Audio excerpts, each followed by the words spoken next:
রহমতুল্লাহ। আমি কাউসার মাহমুদ, লেকচারার গোলাপবাগ ফাজিল ডিগ্রি মাদ্রাসা। আমি আমার বড় ভাই আবদুল্লাহ, লেকচারার গোলাপবাগ ফাজিল ডিগ্রি মাদ্রাসা ও সহকারী শিক্ষক ভৌতবিজ্ঞান সবুজ ভাই। আমরা তিনজন মিলে, আপনারা দেখতে পারতেছেন সামনের বাইকে ওরা দুজন আছে আর আমার বাইকে আমি একা। আমরা তিনজন মিলে গোবিন্দগঞ্জ থেকে রওনা দিলাম দাড়িদহ বাজারে।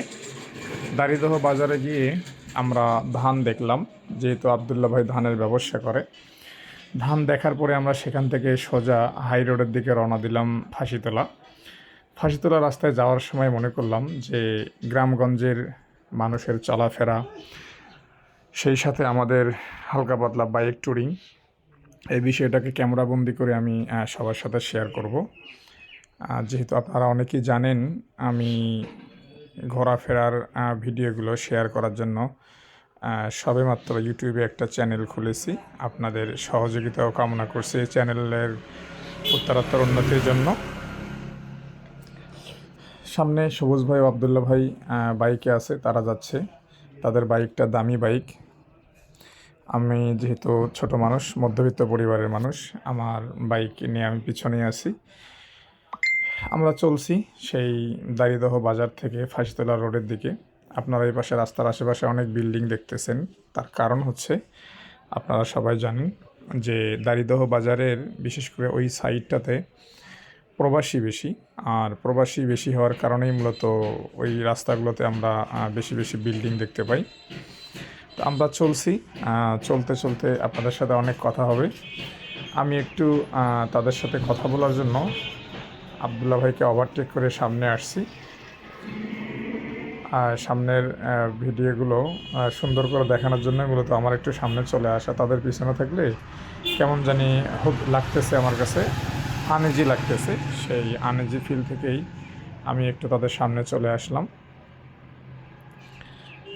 আমার মূলত প্রফেশনাল কোনো ক্যামেরা নয়, আমার মোবাইল হনার 200 দিয়ে মূলত আমাদের এই ভিডিওটা করা।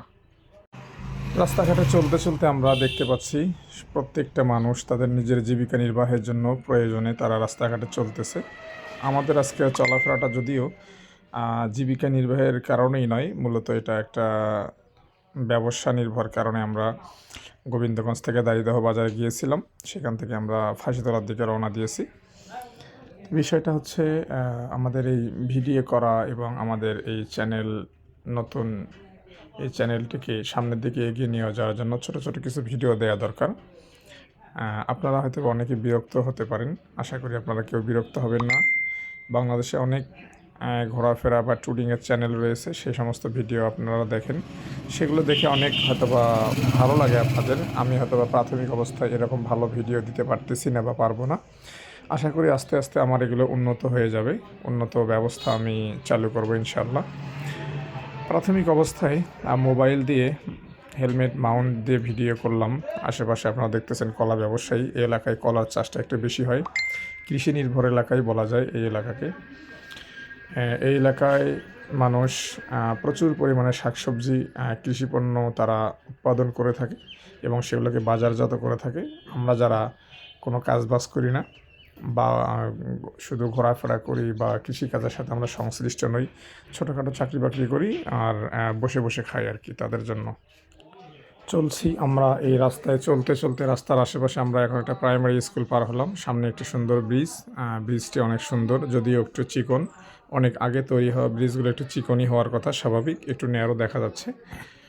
এগুলো যুগের পরিবর্তনে এগুলো পরিবর্তন হয়ে যাবে। আমরা এই রাস্তায় সামনে হাঁটতে হাঁটতে আমার পরিচিত ফেমাস একটা রাস্তা দেখতে পারবো, যদিও কেন ফেমাস, কেন পরিচিত, এটা আমি ভিডিওতে নাইবা বললাম।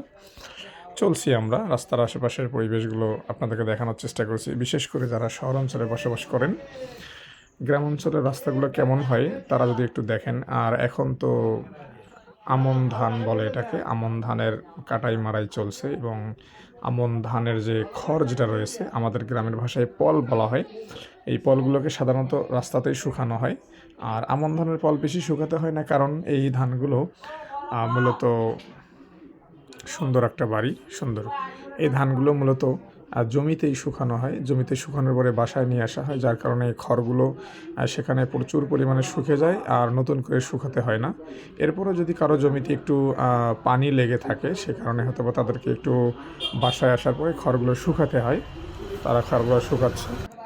আমরা চলছি মনে হচ্ছে রাস্তা আগাচ্ছে না। ফাঁসিতলা মনে হয় অনেক পিছনে চলে গেছে, এমনটাই মনে হচ্ছে। তারপরেও গ্রামগঞ্জের ভিডিওগুলো ধারণ করতেছি। এলাকার মানুষ চলাচল, মাঝে মাঝে রাস্তার মাঝে একটু করে খাদ আছে, এই খাদগুলোর কারণে গাড়ি ব্রেক করতে হয়। ভিডিওটাও লম্বা হচ্ছে। আশা করি আপনারা বিরক্ত হবেন না। আপনারা ভিডিওটি দেখার মাধ্যমে আমাদেরকে সহযোগিতা করবেন। আমাদের নতুন চ্যানেলটি সাবস্ক্রাইব করবেন, কমেন্ট করবেন, পরামর্শ থাকলে পরামর্শ দিবেন। আশা করি আপনাদের পরামর্শগুলো যথাযথ মান্য করার চেষ্টা করা হবে। সামনে একটা 500 রাস্তা, এক বড় ভাই আসছে এক গাড়ি নিয়ে। ওনাদের গাড়িটা দামি গাড়ি, আর এটা কি বলে MT-15, ইয়ামাহা MT-15 গাড়ি। আসলে আমার ছোট গাড়ি নিয়ে তাদেরকে ওভারটেক করাটা আমার কাছে বেমানান মনে হচ্ছে, কিন্তু কি করব, তাদের পিছনে গেলে আমাকে ধুলা খেতে হবে। কাঁচা রাস্তার মতো পাকা রাস্তা, ধুলাবালি আছে, এই জন্য আমি চাচ্ছি তাদের সামনে চলে যাব তাদের সামনে, তাদেরকে ওভারটেক করব আমি অল্পের মধ্যে, হয়তো বা এখানে সামনে ওভারটেক করে ফেলবো আশা করা যাচ্ছে। সামনের ভাইটি যখন দেখলেন যে আমার হেলমেটে মাউন্ট লাগানো, তখন সে নিজের থেকে আমাকে সাইড দিলেন। ভাইকে অনেক ধন্যবাদ দিয়ে আমি সামনে চলতে শুরু করলাম। সামনের রাস্তার ভিউটা অনেক সুন্দর লাগতেছে। আশা করি আপনাদেরও ভালো লাগতেছে। আপনারা আমাদের ভিডিওটি দেখার মাধ্যমে আমাদের পাশে থাকবেন। আপনাদের সহযোগিতা আমরা কামনা করছি। যেহেতু নতুন চ্যানেল, বাংলাদেশে অনেক ইউটিউবার, অনেক কন্টেন্ট ক্রিয়েটরদের ভিডিও আপনারা দেখেন, সাথে যদি আমাদের ভিডিওটিও দেখে একটু আমাদেরকে সহযোগিতা করেন, আমরা হয়তো বা উৎসাহ পাবো আপনাদের এই সহযোগিতার মাধ্যমে। যাই হোক, আমরা দাড়িদহ থেকে ফাঁসিতলা রাস্তাটিকে ক্যামেরাবন্দি করার চেষ্টা করেছি। এই রাস্তাটা অনেক জনবহুল এবং অনেক পরিচিত একটি রাস্তা। এই রাস্তাটা দিয়ে অনেক জায়গায় যাওয়া যায়। আপনি চাইলে এখান দিয়ে পানিতোলা হাট, এখান থেকে রাজাবিরাট, পাঁচবিবি হাট, আপনি সব দিকে যেতে পারবেন। রাস্তাটির আশেপাশে বাড়ি কম, যদিও আমাদের এই এলাকাগুলোতে যদি আমরা ঘুরতে যাই, রাস্তার পাশে আমরা অনেক বাড়ি দেখব, কিন্তু এই রাস্তায় আপনি একটু বাড়ি কম দেখবেন। কারণ হচ্ছে এগুলো ওই আমাদের কি বলে, লাল মাটির এলাকা বলে, খিয়ার অঞ্চল বলে আমাদের গ্রামের ভাষায়। এই অঞ্চলগুলোতে জনবসতি একটু কম, তাদের জমি জমা একটু বেশি হয়। আমাদের এলাকায় প্রচুর পরিমাণে জনবসতি, যার কারণে আমাদের এলাকার মানুষের জমি জমার পরিমাণটা অনেক কম। কিন্তু এখানে তার বিপরীত।